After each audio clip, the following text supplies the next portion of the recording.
Hello friends, welcome to Fantasy Guru Tamil YouTube channel.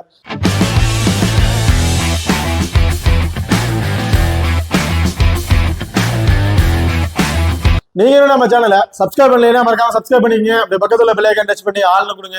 நான் போடக்கூடிய வீடியோக்களை உடனுக்குடன் பாருங்க. இன்னைக்கு இந்த வீடியோல டெல்லி கேபிட்டல் அண்ட் கேகேஆர் இந்த ரெண்டு டீம்ல இருக்க பிளேயர்களோட ஸ்டாட்ஸை பத்தாங்க பார்க்க போறோம். பிளேயர் ஸ்டாட்ஸ்னா பெருசா ஒன்றும் இல்லைங்க. ரெண்டு டீம்ல இருக்க பிளேயரோட ஹெட்வெட் ரெக்கார்ட், அதாவது ரெண்டு டீமுக்கு பிளேயரும் நேருக்கு நேர் மோதிக்கிட்ட மேட்சோட ரெக்கார்ட் பிளஸ் வெனு ரெக்கார்ட், அதாவது எங்க இந்த மேட்ச் நடக்குதோ அந்த பர்டிகுலர் வெனுவோட ரெக்கார்ட் அண்ட் ரீசன்ட் ஃபார்ம் எல்லாம் எப்படி இருக்காங்க அப்படிங்கிறத டீட்டெயிலாக பார்க்க போறோம். ஸோ இந்த வீடியோவை கடைசி வரையும் ஸ்கிப் பண்ணாம பாருங்க. ஸோ வீடியோக்குள்ள போறதுக்கு முன்னாடி இந்த மேட்ச் என்னைக்கு நடக்குதுன்னு பார்த்தோம்னா 29 ஏப்ரல் தாங்க இந்த மேட்ச் வந்து நடக்குது. டைமிங் இரவு 7:30 மணிக்கு வந்து இந்த மேட்ச் வந்து நடக்குதுங்க. வெறும் எடுத்துக்கிட்டோம்னா ஈடன் கார்டன் கொல்கத்தால தான் இந்த மேட்ச் வந்து நடக்குது. ஸோ ஓகே, இப்போ நீங்க நம்ம டெலிகிராம் சேனல்ல வந்து ஜாயின் பண்ணலையா, மறக்காம ஜாயின் பண்ணிக்கங்க. லாஸ்ட் ஹாஃப் அன் ஹவர்ல கிராண்ட் லீக் அண்ட் சுமார் லீக் டிமாண்ட் வந்து கொடுத்துட்டு இருக்கோம். அது மட்டும் இல்லாம லாஸ்ட் ஹாஃப் அன் ஹவர்ல பாத்தீங்கன்னா அந்த பிச்சை செக் பண்ணி பிச்சை எதுக்கு சாதகமா இருக்கு அப்படிங்கிறது ரிப்போர்ட் கொடுத்துட்டு இருப்பாங்க. அதையும் நாங்க வந்து டெலிகிராம் சேனல் வந்து அப்டேட் பண்ணிட்டு இருக்கோம். முக்கியமா ரெண்டு டீம்ல இருக்க பிளேயிங் லெவல்ல யார் யார் இருக்கா, ஏதாவது சேஞ்சஸ் இருக்கா, இல்ல அதே பிளேயிங் லெவல் பிளே பண்றாங்களா அப்படிங்கிறதையும் நாங்க ரிப்போர்ட் பண்ணிட்டு இருக்கோம். ஸோ மறக்காம டெலிகிராம் சேனல் வந்து ஜாயின் பண்ணிக்கங்க. டிஸ்கிரிப்ஷன்ல லிங்க் இருக்கு. ஓகே, இப்போ நீங்க இன்னும் நம்ம குபேர ஃபேண்டசி ஆப்பை வந்து இன்ஸ்டால் பண்ணலைன்னா மறக்காம இன்ஸ்டால் பண்ணிக்கங்க. டிஸ்கிரிப்ஷன்ல லிங்க் இருக்கு. இன்வைட் கோட் வந்து பாத்தீங்கன்னா FG. இந்த ஆப்பை பொறுத்த வரைக்கும் சுமார் லீக்ல நீங்க ப்ளே பண்றீங்கன்னா ரொம்ப ரொம்ப யூஸ்ஃபுல்லான ஆப்பா இருக்கும். மற்ற ஆப்பை கம்பேர் பண்ணும்போது இந்த ஆப்ல நீங்க இன்வெஸ்ட்மெண்ட் பண்ற மணி வந்து பாத்தீங்கன்னா கம்மியாவே இருக்குங்க. அது மட்டும் இல்லாம இந்த ஆப்ல டியோன்னு ஒரு ஆப்ஷன் வந்து கொடுத்துருக்காங்க. டியோல பெருசா ஒன்றும் இல்லைங்க, காமனா ஒரு 5 பிளேயரை கொடுத்துட்டு இதுல இருந்து ஒரு ஆறா பிக் பண்ணுங்க அப்படிம்பாங்க. அந்த ஒரு ஆள் நீங்க பிக் பண்ணி பிளே பண்ணாவே போதும், அதிக மணி வின் பண்ணலாம். முக்கியமான ஒண்ணு, இந்த ஆப்ல வந்து பாத்தீங்கன்னா ஜிஎஸ்டி அப்படிங்கிறது ஒண்ணுமே கிடையாதுங்க. முற்றிலும் முழுக்க ஜிஎஸ்டிங்கிறது ஃப்ரீ தான். நீங்க டெபாசிட் பண்ற மணி, அதாவது 10,000 இருக்கட்டும், 20,000, 50,000, 1,00,000, நீங்க எவ்வளவு டெபாசிட் பண்ணாலும் அந்த மணி டைரக்டா வந்து உங்க வேலட்டை தான் வந்து ஏறும். இவங்க ஜிஎஸ்டிங்கிறதா வந்து ₹1 கூட வந்து பிடிக்கிறது இல்லை. ஸோ மறக்காம குபேர ஃபேண்டசி ஆப் வந்து இன்ஸ்டால் பண்ணிக்கங்க. டிஸ்கிரிப்ஷன்ல லிங்க் இருக்கு. இன்வைட் கோட் வந்து பாத்தீங்கன்னா FG. ஓகே, வாங்க வீடியோக்குள்ள போகலாம். இது வந்து பாத்தீங்கன்னா இப்போ ரெண்டு டீம்ல இருக்க பிளேயிங் லெவல்ல யார் யார் இருக்காங்க அப்படிங்கறத வந்து பார்ப்போம். டெல்லி கேபிட்டலோட பிளேயிங் லெவல்ல Jake Fraser McGurk, Abhishek Porel, Shai Hope, Rishabh Pant, Tristan Stubbs, Kushagra and Axar Patel, Kuldeep Yadav, Khaleel Ahmed, Mukesh Kumar, L Williamson. இதுல இம்பேக்ட் பிளேயரா வந்து பார்த்தோம்னா ஷலாம் வந்து இம்பேக்ட் பிளேயரா இருக்காருங்க. அடுத்ததா கொல்கத்தாவோட பிளேயிங் லெவல்ல யார் யார் இருக்காங்க அப்படின்னு பார்த்தோம்னா Sunil Narine, Phil Salt and Raghuvanshi, Shreyas Iyer, Venkatesh Iyer, Rinku Singh, Andre Russell, Ramandeep Singh, Mitchell Starc, அஸ்ரித் ராணா, வருண் சக்கரவர்த்தி. இதுல இம்பேக்ட் பிளேயரா வந்து பாத்தீங்கன்னா ராய் வந்து இம்பேக்ட் பிளேயரா வந்து இருக்காருங்க. இப்ப ரெண்டு டீமோட பிளேயிங் லெவல்ல யார் யார் இருக்கான்னு பார்த்துட்டோம். இப்போ அடுத்ததா ரெண்டு டீம்ல இருக்க பிளேயரோட ஸ்டாட்ஸை வந்து பார்ப்போம். ஃபர்ஸ்ட் டெல்லி கேபிட்டல் இருக்க பிளேயர்களோட ஸ்டாட்ஸை வந்து பார்க்கலாம். இல்ல ஜாக் ஃப்ரேசர் மறுக்கம் பொறுத்த வரைக்கும் ஹெட்வெட்டா இருக்கட்டும், வெனுவா இருக்கட்டும், இது அவருக்கு வந்து first match. But recent form வேற லெவலில் அவர் வந்து பிளே பண்றதா சொல்லணும். பால் வந்து அக்ரெசிவா ஆடிட்டு இருக்காரு. ஸோ இன்னிங்ஸ் வேற ஓப்பன் பண்றதுனால அந்த பவர் பிளே முடியறதுக்கு முன்னாடியே ஒரு 30 to 40+ ரன் வரையும் அடிச்சிடறாருங்க. ஸோ இவரெல்லாம் ஒரு கேப்டன் வைஸ் கேப்டன் வந்து டிஃபரெண்டா ட்ரை பண்ணி பாருங்க. அடுத்த வந்து பாத்தீங்கன்னா அபிஷேக் பூரல் வந்து ஹெட்வெட்ல வந்து கொஞ்சம் ஒஸ்டா தான் பிளே பண்ணியிருக்காரு. ஒரு மேட்ச் தான் பிளே பண்ணியிருக்காரு, பெருசா எந்த ஒரு ரன் அடிக்க கிடையாது. வெறும் எடுத்துக்கிட்டோம்னா 4 மேட்சை பிளே பண்ணி 63 ரன் தான் அடிச்சிருக்காரு. இதுவும் பெரிய ஒரு ரெக்கார்ட் எதிர்த்து இல்லை. பட் ரீசன்ட் 2 இன்னிங்ஸ்ல அது ஒரு மேட்ச்ல ஒரு 42+ ரன் வரையும் அடிச்சிருக்காருங்க. இப்போ அடுத்ததா சாய் ஹோப்பை பொறுத்த வரைக்கும் ஹெட்வெட்ல தான் அவருக்கு வந்து ஃபர்ஸ்ட் மேட்ச். பட் வெனுல எடுத்துக்கிட்டோம்னா 2 மேட்சை பிளே பண்ணி 22 ரன் அடிச்சிருக்காரு.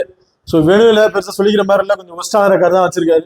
ரீசன்ட் ஃபார்ம்லையும் பெருசா சொல்லிக்கிற மாதிரி இல்லைங்க. இப்போ லாஸ்ட் மேட்சை மட்டும் ஒரு 40+ ரன் வரையும் அடிச்சிருக்காரு. மற்ற மேட்ச்ல ஒரு கம்மியான ரன்ல அவுட் ஆயிருக்காரு.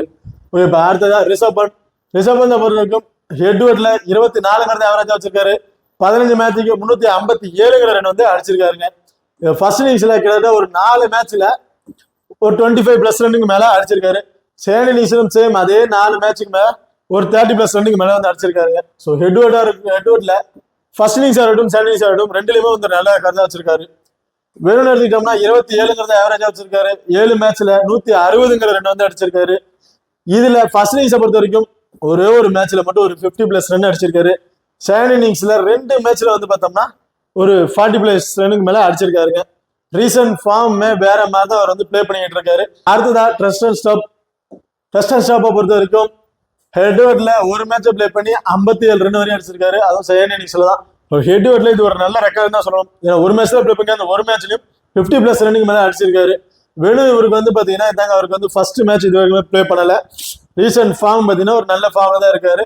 பேட்டிங் ஆடுற வந்தாலும் கம்மியான பால்லே ஒரு 25+ ரன், அதாவது ஒரு 10 பால் பிடிச்சாலும் ஒரு 30+ ரன் வந்து அடிச்சிடறாரு. பவுலிங் ஆப்ஷன் வந்தாலும் 1 அல்லது 2 விக்கெட் வரையும் ட்ரை எடுக்கிறாருங்க. இப்ப அடுத்ததான் குஜராத் பொறுத்த வரைக்கும் ஹெட்வர்டா இருக்கட்டும் பெனுவா இருக்கட்டும் இது அவருக்கு வந்து ஃபர்ஸ்ட் மேட்ச். அடுத்ததான் அக்சர் பட்டேல் பொறுத்த வரைக்கும் ஹெட்வர்ட்ல 147 ரன் வந்து அடிச்சிருக்காரு. 20 மேட்ச்ல 13 விக்கெட்டும் பிளஸ் சேர்த்து எடுத்திருக்காருங்க. ஃபர்ஸ்ட் இன்னிங்ஸை பொறுத்த வரைக்கும் 53 ரன் அடிச்சிருக்காரு. 9 மேட்சை பிளே பண்ணி 7 விக்கெட் பிளஸ் வந்து எடுத்திருக்காரு. செகண்ட் இன்னிங்ஸை பொறுத்த வரைக்கும் 94 ரன் அடிச்சிருக்காரு. 7 மேட்ச் பிளே பண்ணியிருக்காரு. அதுல 11 மேட்ச் பிளே பண்ணி 6 விக்கெட் வரையும் எடுத்திருக்காருங்க. ஸோ வேணும்னு எடுத்துக்கிட்டோம்னா 6 மேட்சுக்கு 25 ரன் வந்து அடிச்சிருக்காரு. ஸோ வேணும்லயாச்சும் ஹெட்வர்ட்ல இருக்கும் பேட்டிங்ல பெரிய பர்ஃபார்மன்ஸ் எதுவுமே இல்லை. பவுலிங் ஆப்ஷன்ல வந்தோம்னா மேட்சுக்கு ஒரு விக்கெட் வரையும் எடுத்துட்டு இருக்காருங்க. ஓகே, இப்போ குல்தீப் யாதவ் வந்து பார்ப்போம். குல்தீப் யாதவ் வந்து பாத்தீங்கன்னா ஹெட்வர்ட் ரெக்கார்ட்ல வந்து பாத்தீங்கன்னா 3 மேட்சை பிளே பண்ணி 10 விக்கெட்டுங்கிறத வந்து எடுத்திருக்காருங்க. ஃபர்ஸ்ட் இன்னிங்ஸ்ல 2 மேட்சுக்கு 6 விக்கெட்டும், செகண்ட் இன்னிங்ஸ்ல 1 மேட்சுக்கு 4 விக்கெட்டும், அதாவது பாத்தீங்கன்னா மேட்சுக்கு 3 அல்லது 4 விக்கெட் வரையும் எடுத்துட்டு இருக்காரு. ஸோ ஹெட்வர்ட்ல ஒரு சூப்பரான ரெக்கார்டு வந்து வச்சிருக்காரு. வெறும் எடுத்தோம்னா 23 மேட்சை பிளே பண்ணி 24 விக்கெட் வரை எடுத்திருக்காரு. ஃபர்ஸ்ட் இன்னிங்ஸ்ல 10 மேட்சுக்கு 12 விக்கெட்டும், செகண்ட் இன்னிங்ஸ்ல 13 மேட்சுக்கு 12 விக்கெட்டும் எடுத்திருக்காருங்க. ஸோ மேட்சுக்கு ஒரு விக்கெட் வருது கம்பல்சரி வெனுல வந்து எடுத்துட்டு இருக்காரு. ரீசன்ட் ஃபார்முமே ரொம்ப நல்ல ஃபார்ம்ல தான் இருக்காரு. மேட்சுக்கு 1 அல்லது 2 விக்கெட் வரை எடுத்திருக்காருங்க. அடுத்ததான் கலீல் அகமது பொறுத்த வரைக்கும் 8 மேட்சை பிளே பண்ணி 5 மேட்சை பிளே பண்ணி 8 விக்கெட் வரை எடுத்திருக்காரு. ஹெட்வர்ட்ல ஃபர்ஸ்ட் இன்னிங்ஸ்ல 2 மேட்சுக்கு 4 விக்கெட்டும், செகண்ட் இன்னிங்ஸ்ல 3 மேட்சுக்கு 4 விக்கெட் வரை எடுத்திருக்காருங்க. ஸோ இவருக்கும் ஹெட்வர்ட்டை பொறுத்த வரைக்கும் நல்ல ஒரு ரெக்கார்டு தான் வந்து வச்சிருக்காரு. வெறும் எடுத்துக்கிட்டீங்கன்னா 2 மேட்ச் பிளே பண்ணி 1 விக்கெட் தான் எடுத்திருக்காரு. அதுல ஃபர்ஸ்ட் இன்னிங்ஸ்ல மேட்சுக்கு 1 விக்கெட்டும், செகண்ட் இன்னிங்ஸ்ல விக்கெட் எதுவும் பெருசா எடுக்கல. வெனுல பெரிய ஒரு ரெக்கார்டு பெருசா எதுவும் இல்லைங்க. பட் ரீசன்ட் ஃபார்ம் வந்து பாத்தீங்கன்னா மேட்சுக்கு 1 விக்கெட், அதிகபட்சம் 2 விக்கெட் வரையும் ட்ரை பண்றாரு. அடுத்ததான் முகேஷ் குமாரோட ஹெட்வர்ட்டை பொறுத்த வரைக்கும் 1 மேட்ச் தான் பிளே பண்ணிருக்காரு. அந்த 1 மேட்ச்லயும் 1 விக்கெட் வரையும் எடுத்திருக்காருங்க. வெனுவை பொறுத்த வரைக்கும் 4 மேட்ச் பிளே பண்ணி 3 விக்கெட் எடுத்திருக்காரு. ஸோ இதுல ஃபர்ஸ்ட் இன்னிங்ஸ்ல 2 மேட்சுக்கு 1 விக்கெட்டும், செகண்ட் இன்னிங்ஸ்ல 2 மேட்சுக்கு 2 விக்கெட் வரையும் எடுத்திருக்காரு. இதுல செகண்ட் இன்னிங்ஸ்ல ஒரு பால் போட்டாருன்னா கொஞ்சம் ட்ரை பண்ணி பாருங்க. இப்ப அடுத்ததா வில்லியம்சனை பொறுத்த வரைக்கும் ஹெட்வர்டா இருக்கட்டும் வெனுவா இருக்கட்டும் இவருக்கு வந்து ஃபர்ஸ்ட் மேட்ச். அடுத்ததா சலாமை பொறுத்த வரைக்கும் ஹெட்வர்ட்ல பெருசா எந்த ஒரு பெர்ஃபார்மன்ஸ் பண்ணலைங்க. 1 மேட்ச்ல பிளே பண்ணிருக்காரு. அந்த 1 மேட்ச்லயும் பெரிய விக்கெட் எதுவுமே எடுக்கல. வெனு இதான் அவருக்கு வந்து ஃபர்ஸ்ட் மேட்ச். பட் ரீசன்ட் ஃபார்ம்ல வந்து பாத்தீங்கன்னா ரொம்ப நல்ல ஃபார்ம்ல தான் இருக்காரு சொல்லலாம். ஏன்னா மேட்சுக்கு அவர் பிளே பண்ணது ஒரு 3 மேட்ச்ல, அந்த 3 மேட்ச்ல வந்து பாத்தீங்கன்னா மேட்சுக்கு 1 அல்லது 2 விக்கெட் வரையும் எடுத்துட்டு இருக்காரு. ஓகே, இப்ப அடுத்ததா அவரோட பிளேயர் ஸ்டாட்ஸை வந்து பார்ப்போம். இதுல வந்து பாத்தீங்கன்னா சுனில் நரேன் ஹெட்வர்ட்டை பொறுத்த வரைக்கும் 218 ரன் வந்து அடிச்சிருக்காரு. 23 மேட்சை பிளே பண்ணி 26 விக்கெட் பிளஸ் வந்து எடுத்திருக்காருங்க. இதுல ஃபர்ஸ்ட் இன்னிங்ஸ்ல 154 ரன் 6 மேட்சுக்கு 18 விக்கெட் எடுத்திருக்காரு 13 மேட்ச்ல. செகண்ட் இன்னிங்ஸை பொறுத்த வரைக்கும் 64 ரன் தான் வந்து அடிச்சிருக்காரு. 9 மேட்சை பிளே பண்ணி 10 மேட்ச் பிளே பண்ணி 8 விக்கெட் வரையும் பிளஸ் வந்து எடுத்திருக்காரு. ஸோ இந்த ஹெட்வர்ட்டை பொறுத்த வரைக்கும் பேட்டிங் ஆடுறத விட பவுலிங்ல வந்து பாத்தீங்கன்னா நல்ல ஒரு விக்கெட் ஆப்ஷன் வந்து வச்சிருக்காருங்க. வெறும் எடுத்துக்கிட்டோம்னா 57 மேட்சை பிளே பண்ணி 68 விக்கெட் வரையும் எடுத்திருக்காரு. பிளஸ் 544 ரன் வரையும் வந்து அடிச்சிருக்காருங்க. இதுல ஃபர்ஸ்ட் இன்னிங்ஸ்ல 27 மேட்சுக்கு 29 விக்கெட்டும், செகண்ட் இன்னிங்ஸ்ல 30 மேட்சுக்கு 39 விக்கெட் வரையும் எடுத்திருக்காரு. ஸோ வெனுல வந்து பாத்தீங்கன்னா பவுலிங் ஆப்ஷன்ல மஸ்ட் இவர் வந்து ட்ரை பண்ணி பாருங்க. நல்ல ஒரு விக்கெட் ஆப்ஷன் வச்சிருக்காரு. செகண்டா பவுல் பண்றாரு, இவருக்கு ஒரு இம்பார்ட்டன்ட் கொடுத்து பாருங்க. ரீசன்ட் ஃபார்மும் பாத்தீங்கன்னா நல்ல ஃபார்ம்ல தாங்க இருக்காரு. பேட்டிங் ஆர்டர் ஓப்பனிங் பண்றாரு. ஸோ ஓப்பனிங் பண்ணும்போது மேட்சுக்கு 50+ ரன்னுக்கு மேலதான் எடுத்துட்டு இருக்காரு. பவுலிங் ஆப்ஷன்ல வந்தாலும் 1 அல்லது 2 விக்கெட் வரை எடுத்துட்டு இருக்காரு. இதெல்லாம் ஒரு கேப்டன் வைஸ் கேப்டனா கொடுத்து ட்ரை பண்ணி பாருங்க. அடுத்தது பிட் சால்ட்டை பொறுத்த வரைக்கும் ஹெட்வர்ட்ல 1 மேட்ச் தான் பிளே பண்ணியிருக்காரு. அது 18 ரன் தான் வச்சிருக்காரு. ஹெட்வர்ட்ல ஒஸ்டான ரெக்கார்டு தான் வச்சிருக்காரு. வெறும் எடுத்துக்கிட்டோம்னா 5 மேட்சை பிளே பண்ணி 266 ரன் வந்து அடிச்சிருக்காரு. ஃபர்ஸ்ட் இன்னிங்ஸ் ஆகட்டும் செகண்ட் இன்னிங்ஸ் ஆகட்டும் ரொம்ப சூப்பரான ரெக்கார்டு வந்து வச்சிருக்காரு. இவரை வந்து மஸ்ட் ஒரு டிஃபரன்ஸ் வைக்க ட்ரை பண்ணி பாருங்க. இப்ப அடுத்ததா ரகுவன் சேயை பொறுத்த வரைக்கும் ஹெட்வர்ட்ல 1 மேட்ச் தான் பிளே பண்ணியிருக்காரு. அந்த 1 மேட்ச்லயும் பாத்தீங்கன்னா 50+ ரன் வரை அடிச்சிருக்காரு. வெளியில 4 மேட்சா பிளே பண்ணியிருக்காரு. அதுல 3 மேட்ச்ல மட்டும் ஒரே ஒரு மேட்ச்ல மட்டும் ஒரு 30 ரன் பிளஸ் அடிச்சிருக்காருங்க. அடுத்ததா ஸ்ரேயஸ் ஐயர் ஹெட்வர்ட்ல 3 மேட்சை பிளே பண்ணி 114 ரன் வந்து அடிச்சிருக்காரு. இதுல ஃபர்ஸ்ட் இன்னிங்ஸ்ல ஒரு மேட்ச், செகண்ட் இன்னிங்ஸ்ல ஒரு மேட்ச், கிட்டத்தட்ட ரெண்டுலயுமே ஒரு 40+ ரன்னுங்கிறத ஆவரேஜா வந்து வச்சிருக்காருங்க. வெறும் எடுத்துக்கிட்டீங்கன்னா 26ங்கிறத ஆவரேஜா வச்சிருக்காரு. 15 மேட்ச்ல 421ங்கிற ரன் வந்து அடிச்சிருக்காரு. இதுல ஃபர்ஸ்ட் இன்னிங்ஸா இருக்கட்டும், செகண்ட் இன்னிங்ஸா இருக்கட்டும், ரெண்டுலயுமே ஒரு நல்ல ரெக்கார்ட் தான் வச்சிருக்காரு. மோஸ்ட் ரெண்டுலயுமே பேட் பண்றப்போ ஒரு இம்பார்ட்டன்ட் கொடுத்து பாருங்க. இப்ப அடுத்ததா வெங்கடேஷ் ஐயர். வெங்கடேஷ் ஐயரோட ஹெட்வேர்டை பொறுத்த வரைக்கும் 6 மேட்சை பிளே பண்ணி 98 ரன் அடிச்சிருக்காருங்க. இதுல செகண்ட் இன்னிங்ஸ்ல ஒரே ஒரு மேட்ச்ல மட்டும்தான் ஒரு 50+ ரன் வரையும் அடிச்சிருக்காரு. வெறும் எடுத்துக்கிட்டோம்னா 26ங்கிறது ஆவரேஜ் வச்சிருக்காரு. 16 மேட்சுக்கு 318 ரன் வரையும் அடிச்சிருக்காருங்க. இதுல ஃபர்ஸ்ட் இன்னிங்ஸ்ல 4 மேட்ச்ல ஒரு 30+ ரன் வரையும் அடிச்சிருக்காரு. செகண்ட் இன்னிங்ஸ்ல பெருசா எந்த ஒரு ரெக்கார்டும் இல்லை. இவர் ஃபர்ஸ்ட் இன்னிங்ஸ்ல பேட் பண்றாருன்னா ஒரு இம்பார்ட்டன்ட் கொடுத்து பாருங்க. அடுத்ததா ரிங்கு சிங். ரிங்கு சிங்கை பொறுத்த வரைக்கும் ஹெட்வேர்ட்ல 3 மேட்சை பிளே பண்ணி 55 ரன் தான் அடிச்சிருக்காரு. அதுல ஒரு மேட்ச்ல மட்டும் ஒரு 25+ ரன் வரையும் அடிச்சிருக்காருங்க. வெறும் எடுத்துக்கிட்டோம்னா 17 மேட்சை பிளே பண்ணி 382 ரன் வரையும் அடிச்சிருக்காரு. இதுலயே வந்து பாத்தீங்கன்னா பெரிய ஒரு ரெக்கார்டும் இல்லை. ஒரு கம்மியான ஒரு 2 அல்லது 3 மேட்ச்ல மட்டும் தான் ஒரு 30+ ரன் வரையும் அடிச்சிருக்காரு. ரீசன்ட் ஃபார்முமே ஒரு 20+ ரன் வரையும் தான் அடிச்சிருக்காருங்க. ஏன்னா ஒரு பேட்டிங் ரோல் வந்து பாத்தீங்கன்னா ரொம்ப டவுன்ல போயிட்டு இருக்கு. ஸோ ஓப்பனிங்க ஃபர்ஸ்ட் பேட்டிங் பண்றாலும் சரி, செகண்டாக இறங்குறாலும் சரி, இவங்க வந்து இவரோட பேட்டிங் வந்து பாத்தீங்கன்னா ரொம்ப டவுனுக்கு போயிட்டு இருக்கனால இவருக்கு பேட்டிங் ஆப்ஷன் பெருசா கிடைக்கிறது இல்லை. அடுத்ததா ஆண்டர் ரசல். ஆண்டர் ரசலை பொறுத்த வரைக்கும் ஹெட்வேர்ட்ல 37ங்கிறத ஆவரேஜா வச்சிருக்காரு. 17 மேட்சுக்கு 374ங்கிற ரன் வந்து அடிச்சிருக்காருங்க. பிளஸ் 15 விக்கெட் வரையும் எடுத்திருக்காரு. ஹெட்வேர்ட்ல ரொம்ப சூப்பரான ரெக்கார்ட் வச்சிருக்காருன்னு தான் சொல்லணும். வெனுவை பொறுத்த வரைக்கும் 31ங்கிற ஆவரேஜா வச்சிருக்காரு. 42 மேட்ச்ல 935 ரன் வரை அடிச்சிருக்காரு. பிளஸ் 38 விக்கெட் வரையும் எடுத்திருக்காருங்க. இவர் வெனுல வேற லெவல்ல வந்து பேட்டிங் ஆடுறதும் சரி 37, 25ங்கிறத ஆவரேஜா வச்சுட்டு இருக்காரு. பவுலிங்லயும் மஸ்ட் அதிகபட்ச விக்கெட்டுகளை வந்து எடுத்துட்டு இருக்காரு. ஸோ வெனுல இவர் பிளே பண்றப்ப ஃபர்ஸ்ட் இன்னிங்ஸா இருக்கட்டும், செகண்ட் இன்னிங்ஸா இருக்கட்டும், மஸ்ட் இவர் கேப்டன் வைஸ் கேப்டன் கொடுத்து நீங்க ட்ரை பண்ணி பாருங்க. ரீசன்ட் ஃபார்மும் பார்த்தீங்கன்னா நல்ல ஒரு ஃபார்ம்ல தான் இருக்காரு. ஓகே, அடுத்ததா ரமன்தீப் சிங். ரமன்தீப் சிங்கை பொறுத்த வரைக்கும் ஹெட்வேர்ட்ல 2 மேட்சை பிளே பண்ணி 2 விக்கெட் எடுத்திருக்காரு. பிளஸ் ஒரு 15 ரன் வரையும் அடிச்சிருக்காருங்க. வெறும் எடுத்துக்கிட்டோம்னா 8 மேட்சை பிளே பண்ணி 2 விக்கெட் எடுத்திருக்காரு. பிளஸ் ஒரு 96 ரன் வரையும் அடிச்சிருக்காரு. ஸோ ஹெட்வேர்ட் வெறும் ரெண்டுலையும் பார்த்தீங்கன்னா பெருசா ஒரு பர்ஃபார்மன்ஸ் இல்லை. அதிக மேட்ச் பிளே பண்ணி விக்கெட் ஆப்ஷன் இருக்கட்டும், பேட்டிங் ஆடல, ரன்னிங்காக இருக்கட்டும், எதுவுமே பெருசா வந்து எடுக்கலாங்க. ஓகே, இப்போ அடுத்ததா மிச்சல் ஸ்டார்க். மிச்சல் ஸ்டார்க்கை பொறுத்த வரைக்கும் ஹெட்வேர்ட்ல 5 மேட்சை பிளே பண்ணி 8 விக்கெட் வரையும் எடுத்திருக்காரு. ஃபர்ஸ்ட் இன்னிங்ஸ்ல 3 மேட்சுக்கு 4 விக்கெட்டும், செகண்ட் இன்னிங்ஸ்ல 2 மேட்சுக்கு 4 விக்கெட் வரையும் எடுத்திருக்காருங்க. ஸோ ரெண்டுலையுமே மேட்சுக்கு 1 அல்லது 2 விக்கெட் வரையும் எடுத்திருக்காரு. வெறும் பொறுத்துக்கிட்டீங்கன்னா 5 மேட்சை பொறுத்து 5 விக்கெட் தான் எடுத்திருக்காரு. இதுல ஃபர்ஸ்ட் இன்னிங்ஸ்ல 2 மேட்சுக்கு 4 விக்கெட்டும், செகண்ட் இன்னிங்ஸ்ல 3 மேட்சுக்கு 1 விக்கெட் வரையும் எடுத்திருக்காரு. ஸோ வெனுவை பொறுத்த வரைக்கும் ஃபர்ஸ்ட் இன்னிங்ஸ் இவர் பவுல் பண்றாருன்னு ஒரு இம்பார்ட்டன்ட் கொடுத்து பாருங்க. ஹர்ஷித் ராணா. ஹர்ஷித் ராணா பொறுத்த வரைக்கும் ஹெட்வேர்ட்ல ஒரு மேட்ச் தான் பிளே பண்ணிருக்காரு. அந்த ஒரு மேட்ச்லயும் 1 விக்கெட் வரையும் மஸ்ட் எடுத்திருக்காருங்க. ஸோ வெறும் எடுத்துட்டீங்கன்னா 9 மேட்ச் பிளே பண்ணி 11 விக்கெட் வரையும் எடுத்திருக்காரு. ஃபர்ஸ்ட் இன்னிங்ஸ்ல 3 மேட்சுக்கு 3 விக்கெட்டும், செகண்ட் இன்னிங்ஸ்ல 6 மேட்சுக்கு 8 விக்கெட் வரையும் எடுத்திருக்காரு. ஸோ இவர் செகண்ட் இன்னிங்ஸ்ல பவுல் பண்றாருன்னா இவருக்கு ஒரு இம்பார்ட்டன்ட் கொடுத்து பாருங்க. ஓகே, இப்போ அடுத்ததா வந்து பார்த்தோம்னா வருண் சக்கரவர்த்தி. வருண் சக்கரவர்த்தியோட ஹெட்வேர்ட் ரெக்கார்டை பொறுத்த வரைக்கும் 8 மேட்சை பிளே பண்ணி 14 விக்கெட் வரையும் எடுத்திருக்காரு. ஃபர்ஸ்ட் இன்னிங்ஸ்ல 4 மேட்சுக்கு 4 விக்கெட்டும், செகண்ட் இன்னிங்ஸ்ல 4 மேட்சுக்கு 10 விக்கெட் வரையும் எடுத்திருக்காருங்க. இதுல வந்து பாத்தீங்கன்னா செகண்ட் இன்னிங்ஸ்ல ஒரு நல்ல ரெக்கார்ட் வந்து வச்சிருக்காரு ஹெட்வேர்ட்ல. வெறும் எடுத்துக்கிட்டோம்னா 13 மேட்ச்ல 16 விக்கெட் வரையும் எடுத்திருக்காரு. ஃபர்ஸ்ட் இன்னிங்ஸ்ல 6 மேட்சுக்கு 8 விக்கெட்டும், செகண்ட் இன்னிங்ஸ்ல 7 மேட்சுக்கு 8 விக்கெட்டும். ஸோ போத் ரெண்டுலையுமே வந்து பாத்தீங்கன்னா நல்ல ஒரு ரெக்கார்ட் தான் வச்சிருக்காரு. இந்த மேட்ச்ல ஃபர்ஸ்ட் இன்னிங்ஸ் பவுல் பண்ணாலும் சரி, செகண்ட் இன்னிங்ஸ் பவுல் பண்ணாலும் சரி, இவர் ஒரு இம்பார்ட்டன்ட் கொடுத்து ட்ரை பண்ணி பாருங்க. ரீசன்ட் ஃபார்ம் ஒரு மேட்சுக்கு 1 அல்லது 2 விக்கெட் வரையும் எடுத்துட்டு இருக்காரு. ராய்.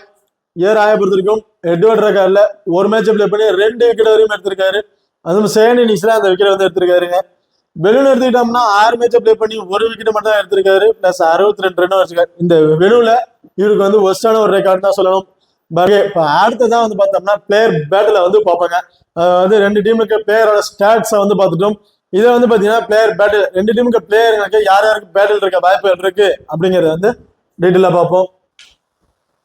ஓகே, இப்போ வந்து பிளேயர் பேட்டில்ஸ் வந்து பார்ப்போம். இது வந்து பார்த்தீங்கன்னா பிளிப்சால்ட்டை பொறுத்த வரைக்கும் ஆண்ட்ரூ நியூட்ரஸ் கிட்ட 2 இன்னிங்ஸ்ல 2 முறை விக்கெட் வந்திருக்காரு. 4 பாலுக்கு 3 ரன் தான் அடிச்சிருக்காரு. லெஃப்ட் ஆர்ம் சைனா மேன்ட்ட 10 இன்னிங்ஸ்ல 4 முறை விக்கெட் வந்து இழந்திருக்காருங்க. அடுத்ததாக சுனில் நாராயண் பொறுத்த வரைக்கும் குல்தீப் யாதவ் கிட்ட 2 இன்னிங்ஸ்ல 2 முறை விக்கெட் வந்திருக்காரு. 3 பாலுக்கு 4 ரன் வரை அடிச்சிருக்காரு.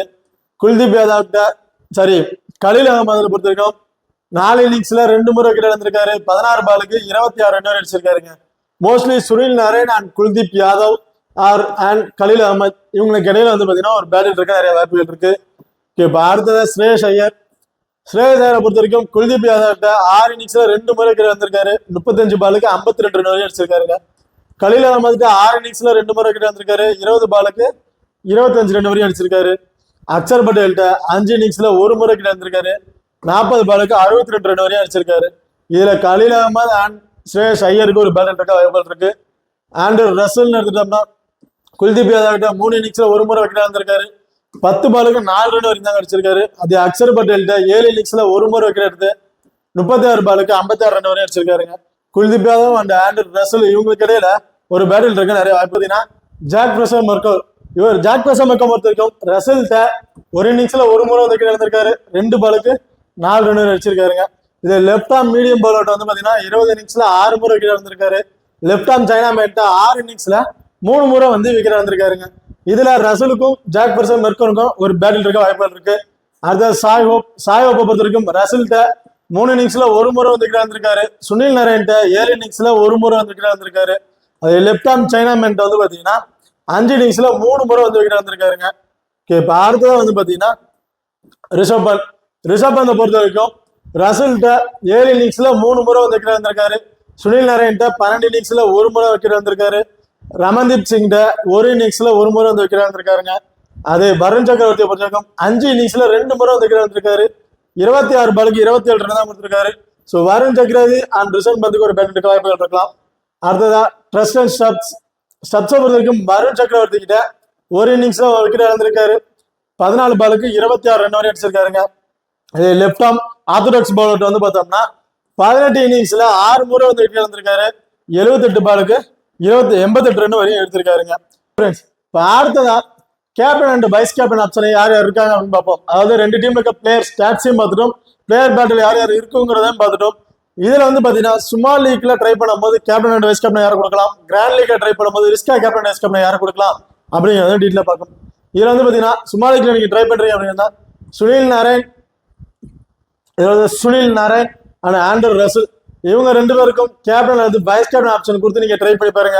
இல்ல நான் கிராண்ட் லீக்ல ட்ரை பண்றேன் அப்படின்னு வச்சீங்கன்னா Axar Patel, Rishabh Pant, Jake Fraser McGurk and Phil Salt இவங்களுக்கு வந்து பாத்தீங்கன்னா ஒரு கேப்டன் அல்லது வைஸ் கேப்டன் கொடுத்து ட்ரை பண்ணி பாருங்க. ஃப்ரெண்ட்ஸ், இந்த வீடியோ வந்து உங்களுக்கு பிடிச்சிருக்கும் நம்புறோம். ஸோ இந்த வீடியோ பிடிச்சிருந்தா மறக்காம லைக் பண்ணுங்க, ஷேர் பண்ணுங்க, சப்ஸ்கிரைப் பண்ணிக்கங்க. இந்த வீடியோக்களை பத்தி கருத்துக்கள் இருந்தா மறக்காம கமெண்ட் பண்ணுங்க. தேங்க்யூ.